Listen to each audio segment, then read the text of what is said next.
네, 또 반면에 지금 여러 의원님들이 도덕적으로 좀 많은 이야기들을 하셨는데 이게 좀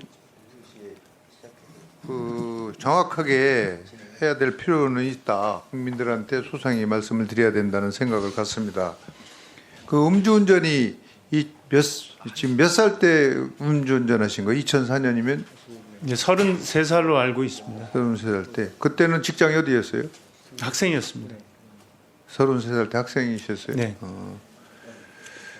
근데 이게 이제 지금 수면을 취하고 다음날 오전에 술이 깬 것으로 착각해서 운전을 했다 이렇게 나왔거든요. 네. 맞습니까? 네. 그러면 보통 그게 오전이라고 그러면 몇 시 정도를 얘기를 하시는 거예요? 제가 정확히 기억은 안 나지만 한 뭐 6시 전후인 걸로 기억을 합니다. 6시 전후요? 예, 좀 일찍 출근을 했습니다. 학생이랬다면서 그때는? 네, 그때 공부 연구하는 게 너무 재밌어가지고 하여튼 뭐 일찍 출근하는 습관이 있었습니다. 그러면 그때가 그 당시가 며칠 날이었어요? 그러면 2004년도? 그 기억이 뭐 잘 안 납니다. 아니 근데 이제 후보자 입장에서 내가 음주운전했으면 기록이라든가 이런 걸 봤을 거 아니에요?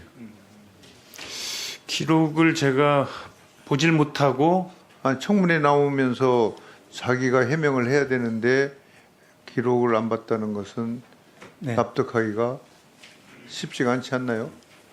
나중에 이제 자료 제출 때문에 아마 그런 것으로 알고 있습니다. 아니 그러니까 자료 제출은 그러면 할 겁니까 지금? 자료 제출에 대한 부분은 지금 아까도 말씀드렸듯이 가능 여부 파악하고 바로 조치하겠습니다. 그런데 제가 저는 여당이지만 이 음주운전에 언론에 그렇게 보도되고 이것이 이슈화 될 거라고 생각을 하셨으면 기록이라든가 이런 걸 기억이 안 나기 때문에 보고서 그 기억 나온 거에 사실에 입각해서 이제 진술을 해야 되잖아요. 그죠? 그러면 그런 거는 미리 숙제하고 해명을 해야 되는 거 아닌가? 뭐 기간이 그러니까 준비 기간이 짧다 보니까 다른 것들 준비하다 보니까 사실은 조금 꼼꼼하지 못했습니다. 죄송합니다.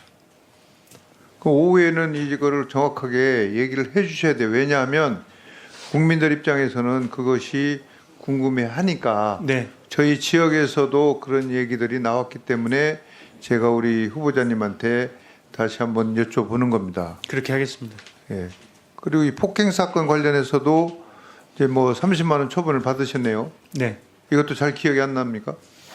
그때는 이렇게 위협 운전을 하는 분께 이제 사과를 좀 했으면 좋겠다라는 얘기를 하고 언성이 좀 높아지고 뭐 멱살을 잡다 보니까 그렇게 된 상황이었습니다. 그래요. 어쨌든 뭐 젊을 때의 일이지만 공직자 후보, 장관 후보자가 되는 입장에서는 그런 부분에 소상히 밝혀서 국민들한테 젊었을 때의 일이었기 때문에 사과드린다는 이야기를 확실하게 해주시고 넘어가야 된다. 네. 예, 이런 말씀을 드립니다. 알겠습니다. 사과드리겠습니다. 음주운전 폭력 벌금형 전과 고의 공직자 재산 신고 시 모친 땅 누락, 배우자 수익 있음에도 연말 정산시 기본 공제 신청, 배우자 이장 전입 논란, 오염수 방류에 대한 입장 이랬다 저랬다, 학술지에 박사 논문 자기 표절 의혹, 자택 근처에서 법인카드 사용 논란. 누구 이야기입니까? 저에 대한 얘기입니다. 신임 해양수산부 장관 후보자로 지명된 강도형 한국해양과학기술원장. 국정과제 성과 도출하는데 그다음에 해양수산부 현안들 해결하는데 최선을 다하겠다는 말씀을 드립니다. 경찰청 범죄경력 조회 결과 강 후보자는 지난 2004년 음주운전으로 벌금 150만 원, 앞선 1999년에는 폭력으로 벌금 30만 원을 각각 선고받았습니다. 초범임에도 불구하고 상당히 높은 벌금이 나온 것으로 볼 때 혈중 알코올 농도가 상당히 높았을 것으로 보입니다. 음주운전의 폭력 전과까지 드러나자 강 후보자는 젊은 시절 성숙하지 못했던 판단과 행동에 대해 깊이 뉘우치고 반성한다고 사과했습니다. 대통령실이 공개한 공직 예비 후보자 자기검증 질문서를 보면 형사처벌 전력을 묻는 항목에서 범죄 혐의와 일자, 선고형 등 구체적 내용을 요구합니다. 음주운전의 경우 별도 항목에서 단속 당시 근무처와 직위까지 꼼꼼히 묻고 있습니다. 이 질문들에 대한 강 후보자의 답변은 공개되지 않았지만 법무부의 인사검증 기능이 또다시 도마에 올랐습니다. 법무부 인사검증단은 대체 무엇을 하는 것입니까? 앉아서 월급만 챙기는 월급 루팡들을 위해 만든 자리입니까? 의혹 논란도 아니고 버젓이 존재하는 전과 기록입니다. 이 정도면 못 걸은 것이 아니고 안 걸은 것입니다.